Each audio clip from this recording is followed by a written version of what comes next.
यांची जर सकाळची ड्युटी असली ना, तर दियासुद्धा डबा बनवण्यासाठी उठून बसलेली असते. आणि कोण म्हणतं शहरात राहणाऱ्या बायकांची तर मज्जाच असते. पण तसं काही नसतं. उलट त्यांची ना फिक्स असं टाईम टेबलच नसतं. दर आठवड्याला एक नवीन टाईम टेबल बनत असतं. तर इथे ना माझं जेवण आवरलं होतं आणि ओटा साफ करतच मी चहा पण ठेवला. आणि हल्ली आमच्या दियाला ना गवती चहा खूप आवडत आहे. तर इकडे मी चहा करतच त्यांचा डबासुद्धा तयार केला. आणि इकडं ना बाप लेकींचं एका रुमालासाठी भांडणं चालू होती. बाहेर रिमझिम असा पाऊस होता आणि त्या पावसात मस्त गरमागरम चहा.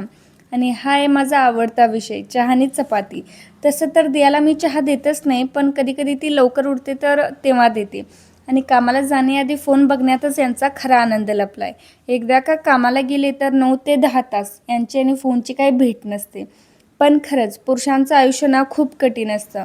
बाहेर इतका पाऊस चालू आहे तरी त्यांना कामावर जावं लागतं. आम्हा स्त्रियांचं काय, मनाला येईल तेव्हा आम्ही काम करू शकतो आणि विश्रांती पण करू शकतो. आणि मला ना माझ्या नवऱ्याचा खूप अभिमान आहे.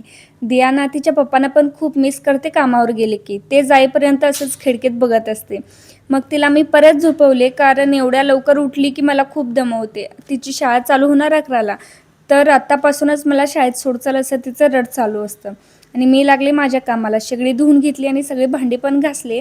तेवढ्यात उठलीच आणि उठल्या उठल्या ना जरा तिचं असं लाड करावं लागतं. आणि आता पावसात ना कपडे वाळतच नाही, तर रूममध्ये ना सगळीकडे कपड्यांचा पसारा पडलाय. किराणा आणला होता, ते पण काढून ठेवायचं होतं. मग तेवढ्यात ना दियाच्या शाळेची वेळही झाली होती. अंघोळ वगैरे आवरलं आणि हे तांदूळ ना धुवून मी ठेवले होते वाळून. पण यासाठी ना 4 दिवस झाले माझी कसरत चालू आहे, कारण आमच्या दियाला ना तांदळाची भाकरी खूप आवडते. तर तेच सुकवण्यासाठी ना टेरेसवर आणि खाली असं माझं कसरत चालू आहे. आणि हा व्लॉग ना मंगळवारचा आहे, पण मी थोडं लेटनं शेअर करत आहे तुमच्यासोबत. मग आम्ही चाललो शाळेला.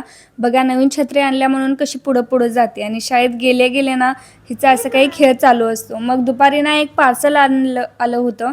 हिच्यासाठीच मी ते मागवले होते. मिनी बुक्स होते. चला तर मग आजचा व्हिडिओ मी इथंच एंड करते. बाय.